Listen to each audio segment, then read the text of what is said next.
السلام علیکم. جی مولانا صاحب میرے ہسبینڈ 3 سال پہلے ان کی ڈیتھ ہو گئی تھی. ڈائلسس پیشنٹ تھے 6 سال سے.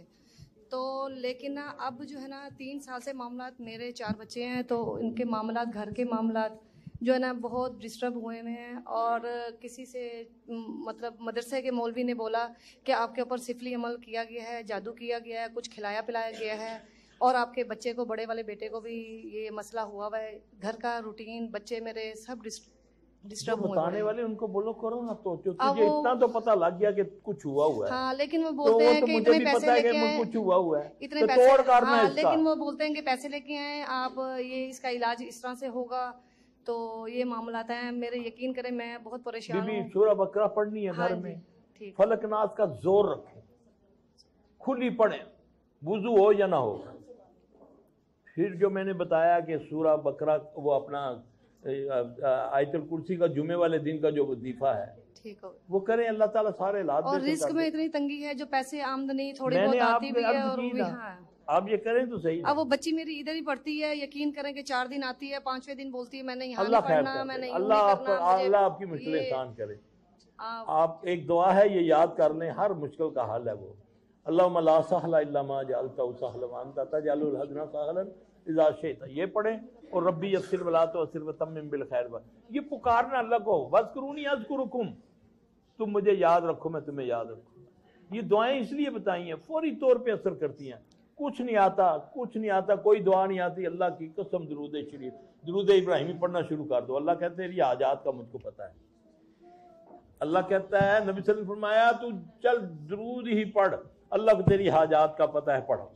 آپ درود پڑھنا شروع کر دیں, سارے معاملات حل ہو جائیں گے انشاءاللہ. لیکن مسئلہ وہی ہے, جیسے مفتی کی بات پہ یقین کر لیا کہ مفتی نے مفتہ لگایا کہ یہ ہو گیا وہ ہو گیا, تو آپ اگر درود شریف پڑھیں گی تو اللہ کے حکم سے, میں اپنی طرف سے بات نہیں کر رہا, یہ محمد صلی اللہ علیہ وسلم کی طرف سے بات ہے کہ جب تم درود ابراہیمی پڑھو گے, جب درود پاک پڑھو گے, اللہ تمہاری ساری حاجات کو جانتا ہے. وہ اللهم اكفني بحلالك عن حرامك واغنني بفضلك عمن سواك.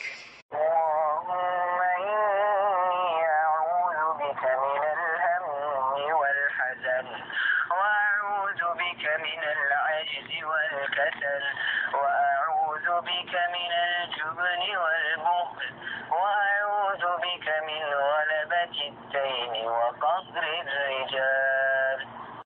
اللهم إني أعوذ بك من الهم والحزن وأعوذ بك من العجز والكسل وأعوذ بك من الجبن والبخل وأعوذ بك من غلبة الدين وقهر الرجال.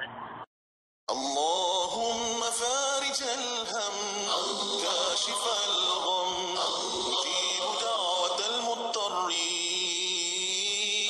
رحمن الدنيا والآخرة ورحيمهما